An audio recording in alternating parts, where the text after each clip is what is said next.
Back to drawing board ngayon ang Gilas pagkatapos ito pataubin ng Australia at New Zealand ng 2 beses noong nakaraang 2 windows.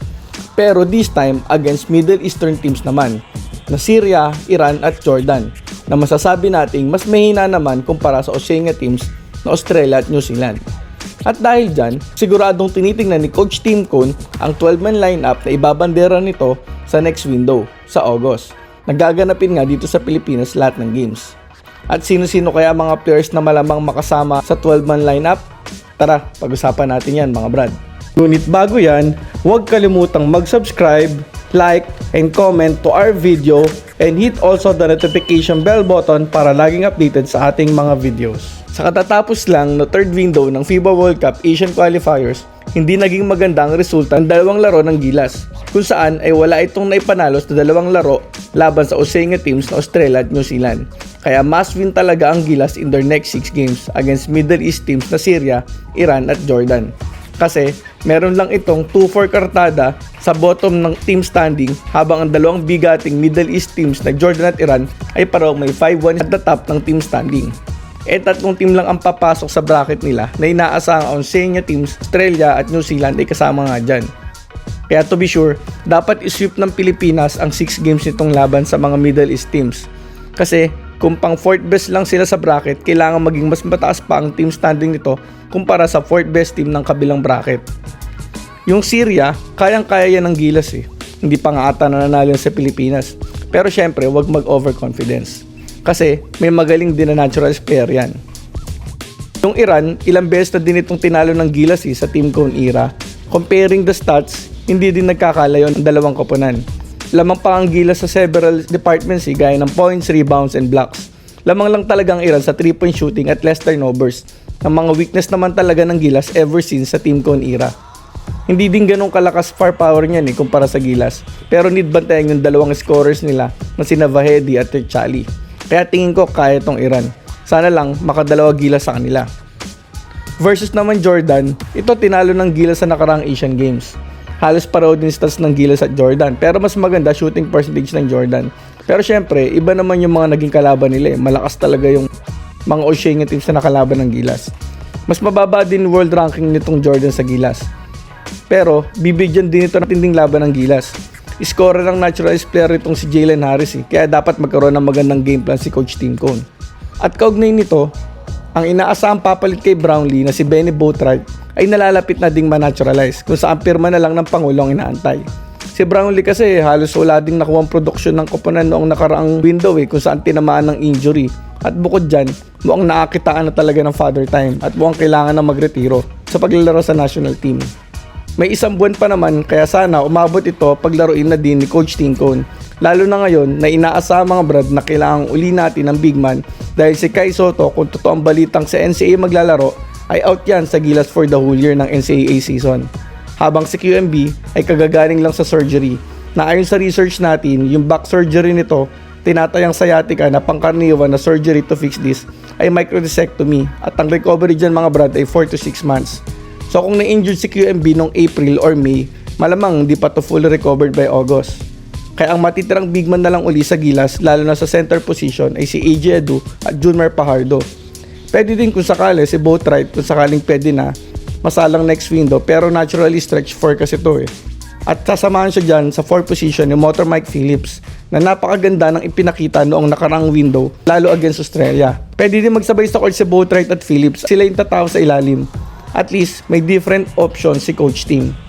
Tapos siguro magiging backup big dyan si Justin Baltasar na hindi masyado nabigyan ng minuto last window.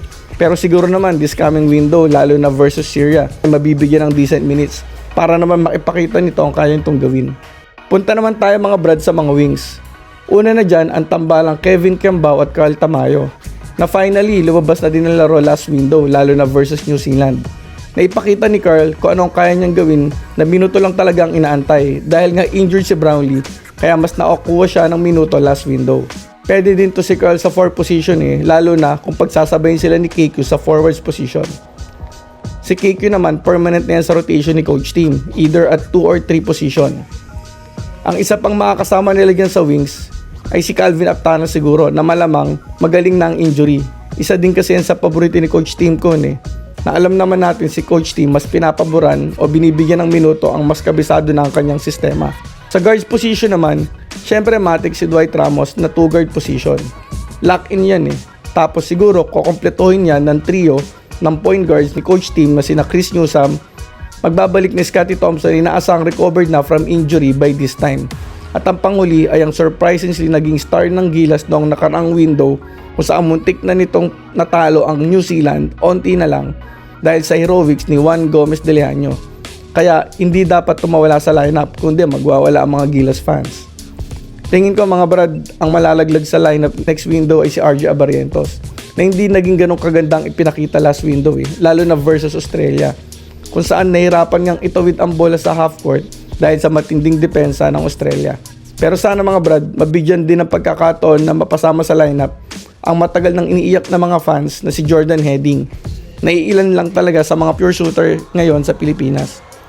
Pero malabo pa din yan kunin ni Coach Tim dahil loaded ang guards position ng Gilas. Less na lang kung may injured na 2 guards. Pwede din dyan palitan si Oftana ni CJ Perez kasi baldugan talaga si Oftana sa mga recent games. Crowded lang kasi talaga sa guard pass ang Gilas. Pero pwede din siguro kasi hindi naman ganong kalalaki guards ng Middle Eastern teams. So pwedeng umangat sa 2 positions si Newsome kapalit ni Dwight. Tapos sa point guard position, sina JGDL, Scottie at Perez. Ayun mga brad, sad to say, feeling ko wala pa din si Kai Soto at QMB. Kaya sana ma-naturalize na si Benny Boatwright kasi need talaga ng big man ng Gilas. O kaya, baka magkaroon ng sorpresa na si Ange Kwame maging local player na, magiging 10 years na daw kasi ito sa Pilipinas this year at magiging candidate na as local player. Makakatulong yan since short ang Gilas ngayon sa big man. Aging na din kasi talaga si Junmar. Doon mapapakinabangan pa din naman who can play siguro mga 10 to 15 minutes a game. Pero tingin ko, decent naman kung sakaling yung magiging 5 bigs ng Gilas ni sina Edu, Junmar, Phillips at Boatwright with backup big Justin Baltasar. Pero pagdating naman sa wings, ito dito solid talaga Gilas with tall wings na sina KQ at Tamayo. Tapos siguro ayun, backup na lang dapat si Oftana. Kaya decent pa din naman ang mabubuong team ng Gilas kung sakali Malaking bagay makakalaro si Boatwright who can add firepower sa Gilas from the outside na nitong coach team era ngayon ay sobrang baba talaga ng percentage. Sila ni KQ magiging tirador sa tres with JGDL siguro. Si Dwight Ramos kasi sana gumanda na shooting ito from the 3 para yung center na lang magiging pwedeng iwan ng kalaban sa tres. Ayun, tingin ko kaya naman ng mga Middle Eastern teams mga brad. Posible kayang isip pa din ng Gilas ang next 6 games nito against Syria, Iran at Jordan. Ayun mga brad, ito ang tingin natin na bubuo ng 12-man lineup ng Gilas next window sa August. Kayo mga brad, sino sa tingin nyo ang dapat mapasama sa lineup at sino ang dapat hindi kasama? I-komento lang at pag-usapan natin yan. Thanks for watching and God bless and see you on our next video.